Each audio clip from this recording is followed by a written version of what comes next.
Good morning class. So here we are again for class 11th and today we are discussing for the topic exchange of gases. In last videos we discuss about the mechanism of exchange of gases, then earlier video we discuss about the respiratory organs, and today we are here for exchange of gases. देखिए हमने exchange of gases जो पढ़ा था अभी, mechanism जो पढ़ी थी वो बेसिकली किस पे डिपेंड थी, प्रेशर ग्रेडियंट पे डिपेंड थी कि जहाँ कोई diffusion high to low concentration होना है कि अगर हमारी एयर का जो प्रेशर है वो लंग्स से ज़्यादा बाहर है और लंग्स में कम है तो जो एयर की मूवमेंट होगी वो बाहर से अंदर की तरफ होगी, ठीक है, दैट इज़ इंस्पिरेशन होगा। हमारी बॉडी में एयर कंसंट्रेशन वो ज़्यादा है और बाहर एटमॉस्फेयर में कम है तो देन एक्सपीरेशन होगा, आपका जो CO2 का रिमूवल है हमारे लंग्स में ज़्यादा होती है और एटमॉस्फेयर में कम होती है, ठीक है। ऐसी ऑक्सीजन बाहर ज़्यादा होती है, हमारी बॉडी में कम होती है तो फिर वो प्रेशर ग्रेडियंट्स हमारी वहाँ से वहाँ ट्रांसफ़र हो जाता है। अब जो आज की जो चीज़ है हमारी वो यही है कि आपकी एक्सचेंज ऑफ गैसेज, ये देखिए इस तरीके से आपका ये है कि यहाँ पे हम जो बात करते हैं, देखिए जो मेन साइट है एक्सचेंज ऑफ गैसेज की वो हमें पता है कौन सी है, एल्वोलाई जो होती हैं आपकी लंग्स के अंदर, ठीक है। एल्वोलीज जो हैं वो these are the main site. Alveoli क्या है आपकी मेन साइट है एक्सचेंज फॉर गैसेस के लिए, ठीक है। अब इनके अंदर क्या होता है कि एल्वोलाइज से फिर हमारी बॉडी में किस तरीके से ट्रांसफ़र वो किया जाता है, सारा का सारा जो गैसेज हैं वो किस तरीके से आगे ट्रैवल होती हैं उसके बारे में हम इसके अंदर जानेंगे, ठीक है। पहली पॉइंट तो एक तो यही बनेगा इसमें कि तो जो एक्सचेंज ऑफ गैसेस की जो मेन साइट है वो क्या है आपकी एल्वोलाई है। एल्वोलाई कहाँ प्रेजेंट होती हैं, एल्वोलाई प्रेजेंट होती हैं आपके लंग्स के अंदर। आपने देखा होगा ट्रैकिया ब्रोंकीज में ब्रोंकियोल्स के एंड पे स्मॉल बलून लाइक स्ट्रक्चर्स जो थे वो एल्वोलाई थे, वो एक्चुअली में मेन साइट है किसकी, एक्सचेंज ऑफ गैसेज की। जो थी वो क्या है हमारी एक्सचेंज ऑफ गैसेज की मेन साइट है। तो ये बात याद रखना, जो पहला पॉइंट एक्सचेंज ऑफ गैसेज में जब इसको आप पॉइंट वाइज आप इसको अपने डिस्क्राइब करोगे तो सबसे पहला पॉइंट उसमें यही आएगा कि एक्सचेंज ऑफ गैसेज की जो मेन साइट है वो क्या है आपकी एल्वोलाई, ठीक है। अब एल्वोलाई से और वहाँ से उनका कनेक्शन क्या है, वही सिंपल प्रोसेस डिफ्यूज़न का है।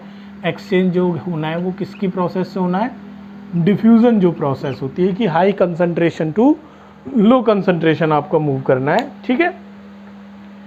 इसमें जो है कि भाई आपकी जो देखो अब इस रेट को कौन आपका वो करता है, अफेक्ट करता है कि भाई कितना जाएगा, कि वो आपकी जो आपकी पार्टिकल्स का जो साइज़ है या सॉल्युबिलिटी जो होती है गैसेस की, सॉल्युबिलिटी जो गैसेस है वो उनके एक्सचेंज को आपके अफेक्ट कर सकती है कि सॉल्युबिलिटी अगर थिकनेस आ जाती है तो वो वहाँ पे हमारा जो ये आपकी डिफ्यूज़न जो थोड़ा सा है वो आपका रेट ऑफ डिफ्यूज़न में अफेक्ट हो जाती है, ठीक है।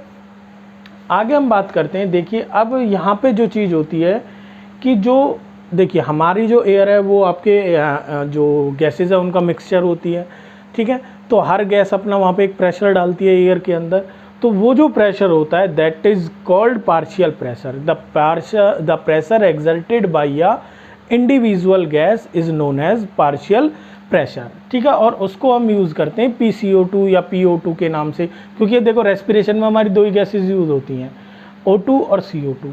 P का मतलब है यहाँ पे पार्शियल प्रेशर जो हम करते हैं ना। पार्शियल प्रेशर होता क्या है, बेसिकली जो एयर के अंदर जो गैसेज होती हैं उन गैसेज में हर एक इंडिविजुअल गैसेज का जो प्रेशर के लिए लगाया जाता है वो उस चीज़ को पार्शियल प्रेशर के रूप में हम देखते हैं, ठीक है। देखिए अब आप देख सकते हो ये कि हमारी रेस्पिरेटरी गैसेस यहाँ पे मैंने लिखी हुई हैं O2 और CO2, ठीक है। ये उनका एटमॉस्फेरिक प्रेशर है आप लोग गैसेस का।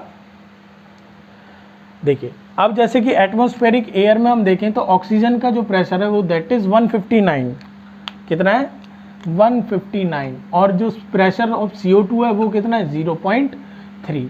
अब देखो अब यहाँ पे ज़्यादा होता है और अंदर ये तो एटमॉस्फेयर में हो गया, लंग्स में इसका प्रेशर क्या होगा, कम होगा। तो एयर कहाँ से कहाँ जाएगी, आपकी एटमॉस्फेयर से कहाँ चली जाएगी, लंग्स में चली जाएगी, क्योंकि भाई देखो एटमॉस्फेयर में ऑक्सीजन का प्रेशर कितना है 159 बार आ रहा है, ठीक है। और यहाँ पे CO2 का प्रेशर कितना है 0.3। यानी अब जब हम एल्वोलाई के अंदर देखें एल्वोलाई में प्रेशर कितना है ऑक्सीजन का 104, बाहर ज़्यादा है अंदर कम है, तो एयर का मूवमेंट बाहर से अंदर होगा। और एल्वोलाई में अगर CO2 की प्रेशर देखें तो CO2 का एल्वोलाई में ज़्यादा है और बाहर कम है, तो फिर ये कहाँ होगा, ये बाहर से अंदर से बाहर और ये बाहर से अंदर मूव करेगा। ठीक है, इसके बाद अगला जैसे कि देखो ये ब्लड का दे रखा है, जो डीऑक्सीजनेटेड ब्लड है, डीऑक्सीजन जो आपका कार्बन जो जिसमें कार्बन डाइऑक्साइड होती है, तो वहाँ CO2 का प्रेशर 45 है, ऑक्सीजन का प्रेशर 40 है। ऑक्सीजनेटेड ब्लड CO2 का कितना हो गया 40 और उसका कितना हो गया ऑक्सीजन का 95। टिश्यूज़ में 40 और 45 का प्रेशर है। ठीक है, ये आपके प्रेशर ग्रेडियंट्स होते हैं कि आपके जो गैसेज हैं उनमें किस किस तरीके से आपका ये प्रेशर है। ठीक है, अब इसमें देखिए कि यहाँ मैं अगर डायग्राम की हम बात करते हैं, देखिए ये आपके एल्वुलर सैक है। ठीक है, जो एल्वुलाई होती हैं। ठीक है, ये आपकी पल्मोनरी वेन और ये पल्मोनरी आर्टरी। ठीक है, देखिए पल्मोनरी वेन जो होती है आपकी, पल्मोनरी वेन का क्या है, ये एक ऐसी वेन है जो ऑक्सीजनेटेड ब्लड को लेके जाएगी हार्ट तक। पल्मोनरी वेन तो क्या लेके जाएगी आपकी, ऑक्सीजनेटेड ब्लड लेके जाएगी लंग्स टू हार्ट। और पल्मोनरी आर्टरी जो है वो डीऑक्सीजनेटेड ब्लड को लेके जाएगी फ्रॉम हार्ट टू लंग्स या एल्वोलाई। देखो इन दोनों का फंक्शन उल्टा है, क्योंकि देखो आर्टरीज जो होती हैं वो बेसिकली क्या फंक्शन परफॉर्म करती हैं, वो फंक्शन परफॉर्म करती हैं आपकी किस चीज़ का, ऑक्सीजनेटेड ब्लड को ट्रांसपोर्ट करने का। और जो आपकी वेन्स होती हैं वो डीऑक्सीजनेटेड ब्लड को ट्रांसपोर्ट करने का काम करती हैं। ठीक है, यहाँ पे इनका उल्टा है, पल्मोनरी वेन जो है वो ऑक्सीजनेटेड ब्लड लेके आएगी और जो पल्मोनरी आर्टरी है वो आपका डीऑक्सीजनेटेड ब्लड लेके आएगी। ठीक है, अच्छा अब यहाँ देखिए, अगर हम देखें एल्वोलाई में जो ऑक्सीजन का प्रेशर है वो कितना होता है 140 mmHg, 104 mmHg प्रेशर यहाँ ज़्यादा हुआ। और CO2 का प्रेशर कितना हुआ है 40 है, 40 mmHg। वही डिफ्यूजन का सिंपल फॉर्मूला यहाँ यूज़ करना, high concentration to low concentration. क्योंकि देखो ब्लड में, अब देखो अब पहले जो एक्सचेंज होता है वो एटमॉस्फेयर और एल्वोलाई के बीच में होता है गैस का, अगला जो एक्सचेंज होगा वो एल्वोलाई और ब्लड के बीच में होगा। ठीक है, अब अगर हम ब्लड की बात करें जो हार्ट से लंग पे आया है, हार्ट से लंग पे आया है तो पल्मोनरी आर्टरी लेके आई है, उसमें ऑक्सीजन की प्रेशर कितना है 40 mmHg और एल्वोलाई में ऑक्सीजन क्या कितना है 104 mmHg। तो ट्रांसफ़र कहाँ होगा, एल्वोलाई से कहाँ हो जाएगा, ब्लड में। अब जैसे ही एल्वोलाई से ब्लड में आया तो इसका जो ऑक्सीजन का प्रेशर है वो कितना हो जाएगा 95 हो जाएगा। ठीक है, इसके बाद अब आगे देखें हम, ये हो गया किसका, एल्वोलाई का हो गया और ये हमारे ब्लड का हो गया। अब एल्वोलाई से कहाँ आ गई हमारी जो गैस है ऑक्सीजन, ब्लड में आ गई पल्मोनरी वेन के थ्रू कि आपकी CO2 जो है वो एंटर कर गई। क्योंकि यहाँ पे देखिए आपका जो प्रेशर ग्रेडियंट है वो कितना डिफरेंस है कि एल्वोलाई में जहाँ उसकी कंसंट्रेशन 104 mmHg है, वहीं ब्लड में उसकी कंसंट्रेशन सिर्फ 40 mmHg है। तो हाई कंसंट्रेशन से लो कंसंट्रेशन मूव करेगी गैस। तो हाई कंसंट्रेशन कहाँ है, एल्वोलाई में, और एल्वोलाई से कहाँ मूव किया उसने, ब्लड को मूव किया है। ठीक है, अब ब्लड में मूव करने के बाद वो आई हमारे हार्ट में और हार्ट ने फिर ट्रांसफ़र कर दी किसके पास, टिश्यूज़ के पास। अब टिश्यूज़ में देखें, जब टिश्यू के पास हमारी पहुंचती है तो वहाँ पे ऑक्सीजन का प्रेशर कितना हमारा 95। ठीक है, ब्लड के अंदर, टिश्यू में कितना है 40। तो कहाँ मूव करेगी ब्लड से, टिश्यू के अंदर। ठीक है, ये तो बात हुई ऑक्सीजन की किस तरीके से आती है। अब ऐसे इसका उल्टा क्या होता चला जाएगा CO2 का, कि भाई CO2 का टिश्यूज़ में प्रेशर कितना हो जाता है 45, ब्लड में कितना था 40। तो कहाँ मूव करेगी 45 टू 40 की तरफ जाएगी। ठीक है, अच्छा अब ये डीऑक्सीजनेटेड ब्लड में कितना था 45 हो गया यहाँ पे। अब ये जाएगी कहाँ, फिर जब एल्वोलाई के पास आएगी तो एल्वोलाई में क्या था इसका 40 और एटमॉस्फेयर में कितना है 0.3। तो ये भी कहाँ से कहाँ मूव करेगी, एल्वोलाई से आपकी कहाँ जाएगी, अब नॉस्ट्रल्स के थ्रू एटमॉस्फेयर में उसको सेंड कर दिया जाएगा।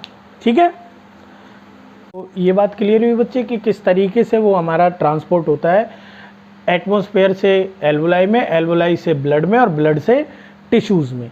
सारी चीज़ें डिपेंडेंट है वही प्रेशर ग्रेडियंट पे कि जहाँ पार्शियल प्रेशर कि जिस गैस का ज़्यादा होगा दूसरी जगह कम होगा तो वो गैस ज़्यादा से कहाँ मूव करेगी, कम की तरफ मूव करेगी।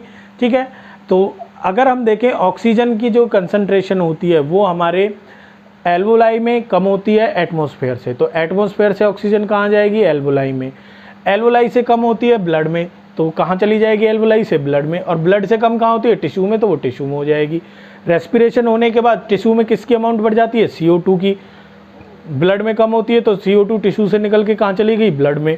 ब्लड से फिर ब्लड में ज़्यादा हो गई, एल्वोलाई में कम होती है तो ब्लड से कहाँ आ गई, एल्वोलाई में। अब एल्वोलाई में ज़्यादा हो गई, एल्वोलाई से फिर कहाँ चली जाएगी, एटमॉस्फेयर। एटमॉस्फेयर में हमारी कम होती है। तो ये जो होता है ये बेसिकली आपकी एक्सचेंज ऑफ गैसेस जो है हमारे किसके बीच में होती है, कि आपके एल्वोलाई और टिश्यूज़ के बीच में जो है। ठीक है, अब ये जो ट्रांसपोर्ट है ये आपका एक सिस्टमेटिक होता है और एक पल्मोनरी होता है। पल्मोनरी जो ट्रांसपोर्ट है वो तो होगा सिर्फ आपके लंग्स और हार्ट के बीच में, लंग्स और हार्ट के बीच में जो एक्सचेंज हो रही है पल्मोनरी, और हार्ट से पूरी बॉडी में जो ट्रांसफर हो रही है वो कहलाता है आपका सिस्टमिक। ये दो तरीके के आप लोगों के पास यहाँ पे एक्सचेंज ऑफ गैसेस के फॉर्मूले हैं। ओके, तो आई होप आज को आपका ये जो टॉपिक है एक्सचेंज ऑफ गैसेस ये आपको क्लियर हो गया होगा। ठीक है, ये मैंने आपको यहाँ पे डायग्राम ड्रा करके दिखा रखा है इसका किस तरीके से है। यहाँ पे मैंने कुछ इनकी वैल्यूज़ लिख रखी हैं कि भाई क्या क्या होती है, प्रेशर की ग्रेडियंट एल्वोलाई में कितना है, वहाँ बाहर कितना है, अंदर कितना है। इस तरीके के ये आपके प्रोडक्ट आपकी जो एक्सचेंज ऑफ गैसेस है हमारा वो ट्रांसपोर्ट करता है। ठीक है, अच्छा अब जो इसमें अगर थोड़ी सी हम एक और बात करें आगे, तो जब ये हमारे ऑक्सीजन हीमोग्लोबिन के साथ मिलती है, भाई ब्लड में जाती है तो हीमोग्लोबिन वहाँ होता है, तब तो क्या बन जाता है, ऑक्सी हीमोग्लोबिन होता है। ठीक है, और जब हमारी CO2 उसके साथ मिलती है हीमोग्लोबिन के साथ तो कार्ब अमीनो हीमोग्लोबिन वहाँ पे फॉर्म होता है, जो हम डिस्कस करेंगे आगे की जो आपका ट्रांसपोर्ट ऑफ गैसेस वाला जो टॉपिक आएगा। ठीक है, आई होप आपको ये आज का जो टॉपिक है वो हमारा क्लियर हुआ होगा। ठीक है, आप इस वीडियो को लाइक करें, शेयर करें और सब्सक्राइब करना ना भूलें। Okay, thank you.